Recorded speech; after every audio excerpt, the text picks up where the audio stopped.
First of all, in case you're wondering why I'm wearing these are rainbow laces. So today is National Rainbow Lace Day. That is all about promoting inclusion to the LGBTQ plus community. And the interesting fact is that only 43% of all sports fans think that major events are welcoming to the LGBTQ plus community. So a bit of a challenge for all of us. What I forgot to do was wear shoes that you could actually put laces in. So hence why it's fastened around my lanyard. So move this microphone just is it a bit? Yeah, okay, thank you. So hopefully this will work. So first of all, badminton. A little bit of a history lesson on the sport of badminton. Our museum talks about the fact that in 1863, the Duke of Beaufort played battledore and shuttlecock in Badminton House. And that was where the sport started. Around the same time, or a year or so later, British Army officers out in India played in Pune, and they called this game Pune. There's a debate going on between the English and the Indian badminton federations as to where the sport actually started, but we claim it's here, and we're going to stick to that. It's an interesting discussion. One of the facts was that the Great Hall in Badminton Hall is exactly the same size as today's badminton court. So that makes us think that maybe it did start there. And the other interesting fact around the sport is that it was played as a mixed gender sport right from the start back in the 1800s. So fantastic for the history of the sport. Yes, it did work. Okay. So nowadays, there's 1 million people who play the sport in England every month. It's the fourth most popular sport in the country. It's in the top 10 of participation sports. And every one of us will have been to a leisure centre where you walk in and there's people playing badminton. It's very, very common. We've got 37,000 affiliated clubs and nearly 37,000 affiliated members and nearly 2,000 clubs. There are huge numbers of recreational players, and we maintain that split. So it's sort of 60-40 to male to female, and currently a very, very strong Asian population that plays the sport. A huge part of our badminton culture is the Asian community, and that's growing. Certainly in the younger generation, even more are playing. So, internationally, the sport is one of the most participated sports in the world, arguably the second or third most participation sports in the world, with a massive global audience, 750 million fans. It's the third most viewed sport in Asia, and the world tour for badminton is broadcast in over 70 countries. There's 1.5 billion people who watch the sport, and it's huge in China, huge across all of Asia, also huge across Europe. And alongside that, our All England Championships, they were first played in 1898 when a club in Guildford held their first open tournament. That was the first time any clubs had played other clubs in the sport of badminton. And in 1899, the Badminton Association of England ran their first open tournament. That was the first All England tournament. And it showed even then that by holding a tournament, the participation in the sport increased from 30 to 103 clubs because everybody wanted to play in this fantastic tournament. We have ran that tournament ever since. We've run it 113 times. Only the World War stopped us running the All England Championships. It's held in March every year in Birmingham. It used to be held in Wembley Arena, but for the last 20 odd years, 30 years actually, it's been in Birmingham.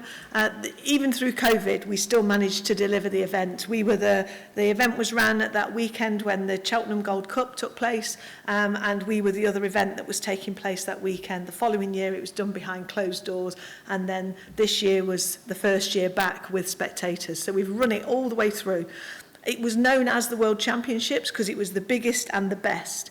And we've been very fortunate. We've had Yonex as a sponsor since 1984, and they work really closely with us to build that partnership. There are only 3, well, there used to only be 3. There's now going to be 4, what they call Super 1000 events, a Grand Slam event, and the English one, the All England Championships, is the #1 event that everybody wants to win. So you're all wondering, why on earth have I given you this history lesson on the history of badminton and the All England Championships? And part of the reason is that you've all been to major events all over the world, and every one of them has fantastic sports presentation, it has fantastic customer journeys, everybody's working to get their ticketing up, everybody's trying to do something different. So what we wanted to do is think about what is different about the Yonex All England Championships, and we've come down to it is our heritage, and we absolutely have to play on that heritage. So, if this works... Have I got to press it again? Okay.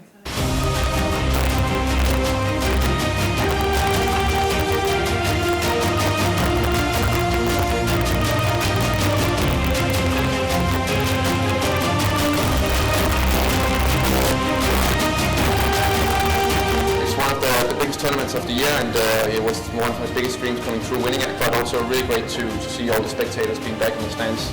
Every time we step out on court here, it's a real privilege, and having everyone behind you just makes it that even more special. Having people watch, appreciate, whatever you're doing and whatever your opponent's doing, it's a huge reason why we play, and that's something that we've come to realise over the last couple of years.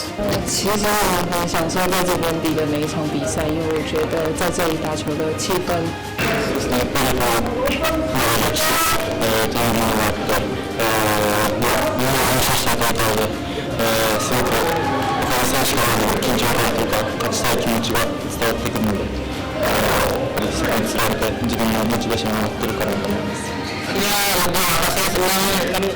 Ini pertandingan yang sangat bergengsi, pertandingan yang nggak mudah juga buat kita, dan apalagi musuh sangat kuat dan kita bisa melalui itu dan alhamdulillah bisa juara.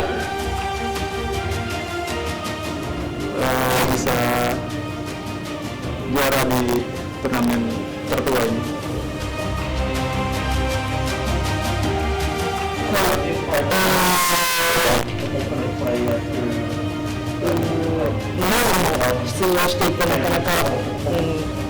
決勝まで来れなかったりとか、タイトルに手が届かなかった大会ですし、とても伝統もあって、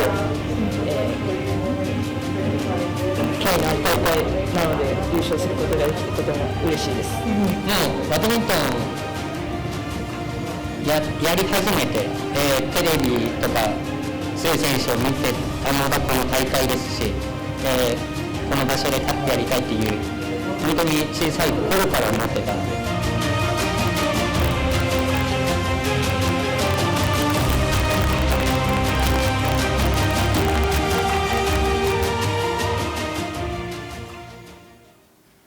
So I think that just shows what a history the sport has, and it means so much to the players. So that's why when we start to think about how do we rebrand, how do we look at this differently, how do we increase participation in the sport, actually it comes from the heritage of this. And this was something we've really tried to focus on.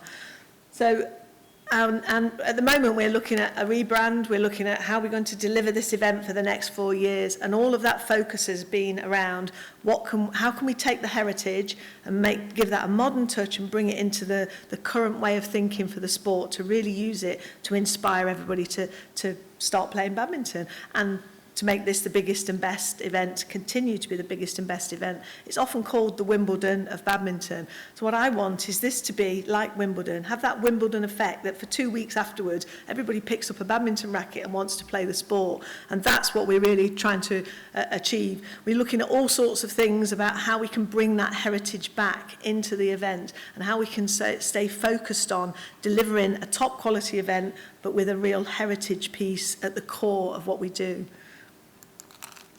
And that was all I was going to say. So very quick introduction to the Yonex All England, and I actually take any questions. love the history lesson. It's fascinating.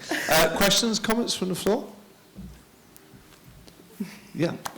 Shall I hand you the microphone? I think I can probably move more quickly than the other people. Thank you very much. So the Wimbledon of badminton, everyone stops to watch Wimbledon on the television, and it's terrestrial television. So in terms of badminton, I think, is it Eurosport, where it's a real struggle for people to view that potentially because it's Sky and then it's another contract. So is there any opportunity to get badminton more accessible to people to view it on TV that way? Absolutely, and I think to be honest, we're moving away a little bit from which TV channel you can put it on. It's about how you can get the streaming rights out there and how you can put the event, make the event accessible to more and more people. I mean, it is absolutely massive. The TV coverage of the All England, I think there's one or so UK channels, a few European ones, and then all of the rest of the TV companies are from Asia, because it is literally shown 750 million people across Asia will watch this event. And I think what we need to do is use the event to inspire more people to play. It's a sport that there's not enough people playing it. I'm sure everybody in this room has played badminton at some time in their life and probably enjoyed it, but how do we keep people playing? How do we get the new generation in? How do we inspire people to pick up a racket and have a go? Thank you. It's Tim Williamson here from Forenstein Law Firm. Really interesting to learn about the history of badminton. I didn't understand that until this afternoon, so thank you for that. But I think you touched on it just then about getting people into playing the sport, so at schools, so the next generation. Can you talk a little bit about what your plan is going to be to try and increase participation in schools, because that's an enormous number of people watching at the moment. So what does the future hold, do you think? Well, I've been in post 4 months, so there's still a lot of thinking to be done, but I think from my point of view, I want everybody to pick up a racket and have a go. Pretty much every school in the country builds their sports hall to the size of a badminton court. Everyone has got one marked out, or 2 or 3 or whatever. You describe sports halls as it's a 3-court hall, it's a 4-court hall, all based on the badminton court, and yet the numbers are declining. We have lots of programs that we can run within schools, but it's not just about focusing on schools, it's that holistic picture to make a sport successful.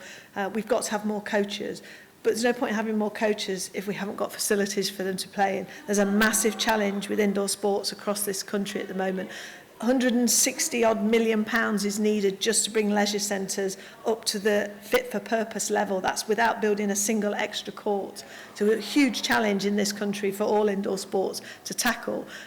Alongside that, we've got massive lack of volunteers to run any sport, as well as competition from really cool sports like speed climbing and skateboarding and all that sort of thing. I've got to make badminton cool because I think it's pretty cool. I've got to make sure everybody else starts to believe that it's a really cool sport to play. But there's so many benefits of it. It's massively inclusive. Anybody can play. Whatever level you are, you can pick up a racket and have a go. Kids start playing at 4.